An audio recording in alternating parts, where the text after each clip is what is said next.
मैं रवि सिंह। आज हम पॉलिटिकल साइंस का चैप्टर नंबर 2 इलेक्टोरल प्रोसेस इसको एकदम अच्छे से डिटेल में कवर करने वाले हैं। तो इसलिए इस वीडियो को पूरा एंड तक देखिएगा ताकि ये चैप्टर आपको अच्छे से समझ में आए। तो चलिए फ्रेंड्स, हम अपने सेकेंड चैप्टर की ओर स्टार्ट करते हैं। तो very first thing, electoral process. क्या होता है ये इलेक्टोरल प्रोसेस? इलेक्शन क्यों इंपॉर्टेंट है, जरा इसे समझने की कोशिश करते हैं। Why election? जैसे कि हमने लास्ट वीडियो में पढ़ा था कि इंडिया एक डेमोक्रेटिक कंट्री है। डेमोक्रेटिक कंट्री के साथ साथ इंडिया एक रिपब्लिक कंट्री भी है। एंड डेमोक्रेटिक कंट्री के अंदर जो लीडर होता है वो क्या होता है, चुना जाता है, वो इलेक्ट होता है। इंडिया के अंदर कई सारे पॉलिटिकल पार्टी से, हर पॉलिटिकल पार्टी के लोग चाहते हैं कि इंडिया का लीडर मैं बनूंगा पीएम, मैं बनूंगा सीएम, मैं बनूंगा एमपी, मैं बनूंगा एमएलए। तो क्या होगा, इसमें कॉन्फ्लिक्ट हो जाएगा, राइट। तो इलेक्शन एक प्रोसेस है जिसके माध्यम से कोई भी पॉलिटिकल पार्टी इजीली पावर को कैप्चर कर सकती है और लीडर बन सकते हैं। अगर इलेक्शन नहीं रहेगा तो काफ़ी सारे कॉन्फ्लिक्ट्स और लड़ाई झगड़े रहेंगे। तो by the process of election जिसके पास ज़्यादा सीट्स है, जिसको लोग ज़्यादा वोट देंगे, वो विन करेगा, वो जीतेगा और वो इलेक्शन में आएगा और वो लीडर बनेगा। एंड फिर इलेक्शन के माध्यम से जो हमारे इंडिया के अंदर बहुत डिफरेंट पॉलिटिकल पार्टीज हैं, उस सभी पॉलिटिकल पार्टी को मौका मिलता है पावर में आने का, लीडर बनने का, कैप्चर करने का और इंडिया को गवर्न करने का, इंडिया को रूल करने का by the process of election. तो इलेक्शन का दो मेन ऑब्जेक्टिव है, शांति से पावर को गेन करना, पीसफुली तरीके से कोई भी पार्टी पावर में आ सकती है। एंड फिर अलग अलग पॉलिटिकल पार्टीज पावर में आ सकती है। एंड मैं आपको बता दूं, इंडिया के अंदर जो भी इलेक्शंस होते हैं वो फ्री एंड फेयर होते हैं। फ्री एंड फेयर का मतलब क्या है, हमें किसी को, हमारे ऊपर किसी का प्रेशर नहीं है कि आपको इस पर्टिकुलर पार्टी को वोट देना है, आपको इस लीडर को वोट देना है। आप एकदम फ्री हैं। ऐसा क्यों है? क्योंकि हम अपने मर्जी से लीडर चुन सकते हैं। हम क्या चाहते हैं, हमारा लीडर कैसा हो, हमारा लीडर ट्रस्टवर्दी हो, हमारा लीडर हॉनेस्ट हो और हमारी बातों का क्या करें, रिस्पेक्ट करें। हम जो अपनी बातें मनवाना चाह रहे हैं वो बातें पार्लियामेंट में और असेंबली में जाके बोले, राइट। तो इस तरीके का हम लीडर चाहते हैं और इसलिए हमें election free and fair conduct होता है इंडिया के अंदर। और इंडिया के अंदर इलेक्शन को फ्री एंड फेयर कंडक्ट कराने के लिए एक हमारे कॉन्स्टिट्यूशन के अंदर एक बॉडी है जिसको बोलते हैं इलेक्शन कमीशन। इलेक्शन कमीशन एक बॉडी है जो पूरे इंडिया के अंदर कोई भी इलेक्शन होता है तो इलेक्शन कमीशन कंडक्ट करती है।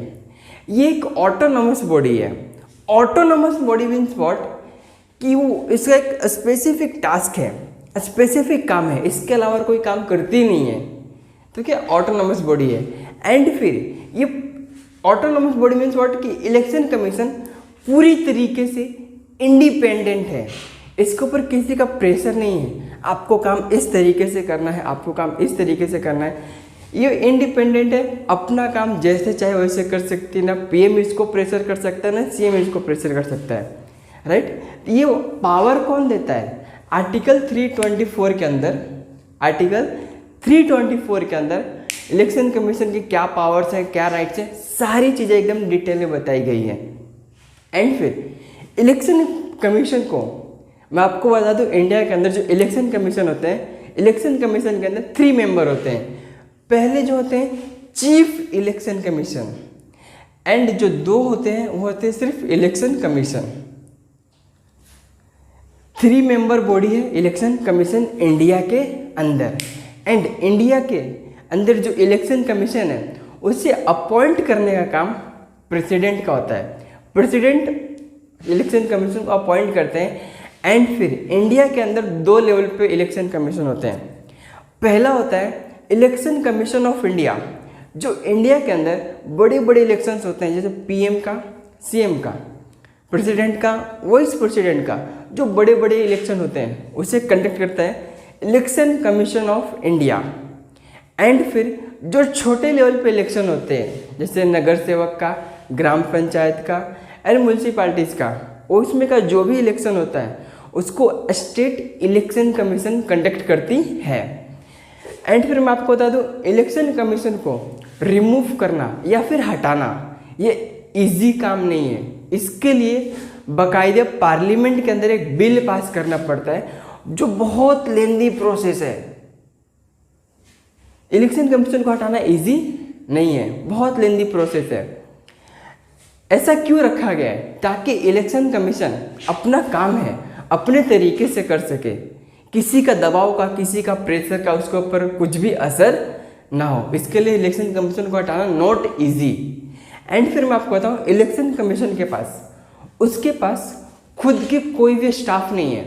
जैसे होता क्या है, पुलिस का स्टाफ है, गवर्नमेंट के पास डॉक्टर का स्टाफ है, एंड फिर अलग अलग डिपार्टमेंट में अलग अलग स्टाफ है गवर्नमेंट के। बट मैं आपको बता दूं, इलेक्शन कमीशन का कोई भी स्टाफ नहीं है। तो हेल्प कौन करता है? जो पुलिस है, वो पुलिस इलेक्शन को कंडक्ट करने में हेल्प करती है।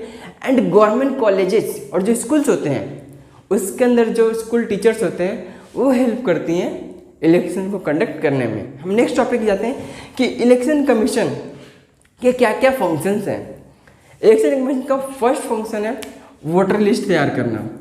इंडिया के अंदर कितने सारे लोग हैं वोट देने के लिए, उनका लिस्ट तैयार करने का काम कौन करता है? Election commission. आपको पता है, हमने लास्ट चैप्टर पढ़ा था कि जब हम 18 ईयर के हो जाते हैं तो हमें वोट देने का राइट्स होता है।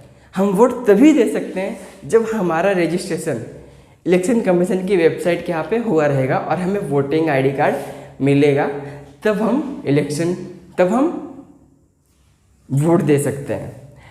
एंड सेकेंड थिंग, वोट के अंदर कुछ भी नाम अपडेट करना है, नया नाम जोड़ना है, सारी चीज़ें अपडेशन का काम कौन करता है? Election commission.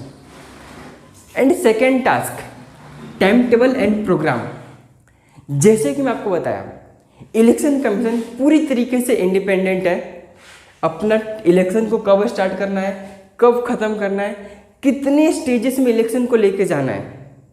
इंडिया एक बहुत बड़ी कंट्री है, ह्यूज कंट्री है। क्या पॉसिबल है एक दिन में पूरा जगह इलेक्शन होना? ये पॉसिबल नहीं है। तो इंडिया के अंदर जो भी इलेक्शंस होते हैं वो होते हैं फेज के अंदर होते हैं, स्टेज 1, स्टेज 2, स्टेज 3। इस तरीके के सारे इलेक्शंस इंडिया के अंदर होते हैं और ये पूरी तरीके से इंडिपेंडेंट है।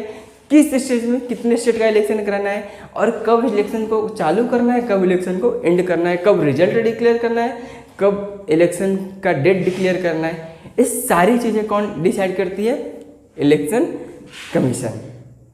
एंड फिर next task is scrutiny of application. Her constituency से एक लीडर इलेक्ट होने के लिए खड़ा होता है। हर पॉलिटिकल पार्टी का लीडर क्या होता है? खड़ा होता है इलेक्शन के अंदर। तो कौन से पॉलिटिकल पार्टी के अंदर कौन सा लीडर खड़ा हुआ है? जो एप्लीकेशन आता है, नॉमिनेशन जो इसको बोलते हैं, नामांकन जो करते हैं, उस एप्लीकेशन को वेरीफाई करने का, उस एप्लीकेशन को डिटेल देखने का, सारी चीज़ें काम कौन करता है? Election commission of India. Election commission काम करता है एप्लीकेशन को एकदम वेरीफाई करने का। एंड फिर recognisation to political parties. India के अंदर कई सारी पॉलिटिकल पार्टीज है और ये बहुत ज़रूरी है कि इलेक्शन कमीशन इसको रिकॉग्नाइज करें। और इलेक्शन कमीशन ही सभी पॉलिटिकल पार्टीज को सिंबल देती है। जैसे कि बीजेपी की बात करूं तो उसका सिंबल कौन सा है? लोटस का। कांग्रेस की बात करूं तो उसका कौन सा सिंबल है? हाथ का।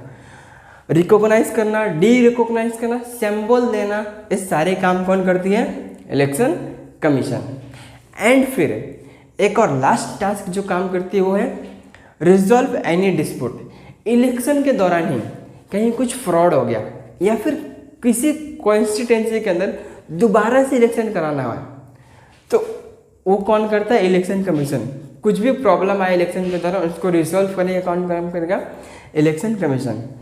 तो फ्रेंड्स, आज हमने 3 टॉपिक को कवर कर लिया है। इलेक्शन क्यों इम्पोर्टेंट है, इलेक्शन कमीशन और इससे फंक्शंस को। तो कमेंट में मुझे बताओ आर्टिकल, कौन सा आर्टिकल इलेक्शन कमीशन को सारे पावर्स और राइट्स देती है? इसका आंसर मुझे कमेंट में बताना। और वीडियो कैसा लगा आपको? इस वीडियो में सबसे अच्छी नॉलेज और क्या मिली सीखने को, इसका आप कमेंट में आप इसका जवाब दे सकते हैं।